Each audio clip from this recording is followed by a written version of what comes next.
দেখতে দেখতে বছরে 3টি দিন পেরিয়ে গেল, মানে আজ হচ্ছে 3 জানুয়ারি। সকাল থেকে পার্লারে ভালোই ক্লায়েন্ট ছিল এবং রাতে আমাদের 2টো পার্টি মেকআপের অর্ডার ছিল। এই ক্লায়েন্ট কিন্তু লোকাল নন, ওনারা কলকাতা থেকে এসেছেন তার কোনো রিলেটিভের বাড়িতে, মানে আসানসোলে। তো তারা গতকাল আমাদেরকে বুকিং করে যায়, 2 বোনে এসে, যে তারা পার্টি মেকআপ করতে চায়, তবে একদম ন্যাচারাল লুকের মধ্যে, কেননা হেভি মেকআপ ওনাদের দরকার নেই। তো আমিও যথারীতি তাদেরকে কমিটমেন্ট করেছিলাম একদম, যে আমরা ন্যাচারাল মেকআপই করব এবং তাদেরকে জিজ্ঞেস করে করেই করব। তোমরা দেখতেই পাচ্ছ আমার মেয়ে এবং তার বান্ধবী মিলে মেকআপ করছে আর হেয়ার স্টাইল করছে। তবে ক্লায়েন্ট কিন্তু ড্রেসটা আনেনি বলে আমরা ফুল গেট আপটা তোমাদের সঙ্গে শেয়ার করতে পারলাম না, খালি ফেস অ্যান্ড হেয়ারই শেয়ার করছি। দেখো মন দিয়ে মেকআপ চলছে।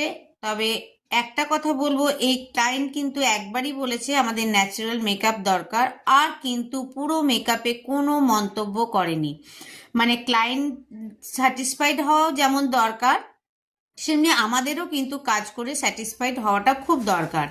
আমরা এত খুশি হয়েছি এই 2 বোনকে পেয়ে ক্লায়েন্ট হিসেবে, যে বলার নয়। আচ্ছা, মেকআপের ফুল লুক তখনই আসবে যখন আমরা লিপস্টিক পুরো কমপ্লিট করে ফেলবো, দেখতেই পাচ্ছ। আর এটা হচ্ছে খুব কঠিন কাজ, লিপস্টিক লাগানোটা। মানে সত্যি কথা বলতে, লিপস্টিক যদি ভালোভাবে লাগানো না হয়, ঠোঁটটা যদি ঠিক করে আঁকা না হয়, তাহলে একদমই মেকআপ কিন্তু ভালো লাগে না।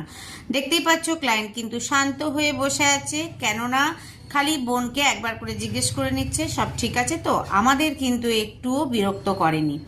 খুব ভালো লাগলো এই ক্লায়েন্টের সাথে পরিচয় হয়ে। তোমাদের মেকআপ কেমন লাগলো অবশ্যই জানিও। খুব সুন্দরভাবে স্মাইল ফেস দিয়েছে। আমি তোমাদের উত্তরের অপেক্ষায় রইলাম, কমেন্ট বক্সে জানাতে কিন্তু ভুলবে না। আর 26-এ 27-এর বুকিং চলছে, যদি কেউ বুকিং করতে চাও অবশ্যই যোগাযোগ করো। এখনকার মতো টাটা, বাই বাই, ওম সাই রাম।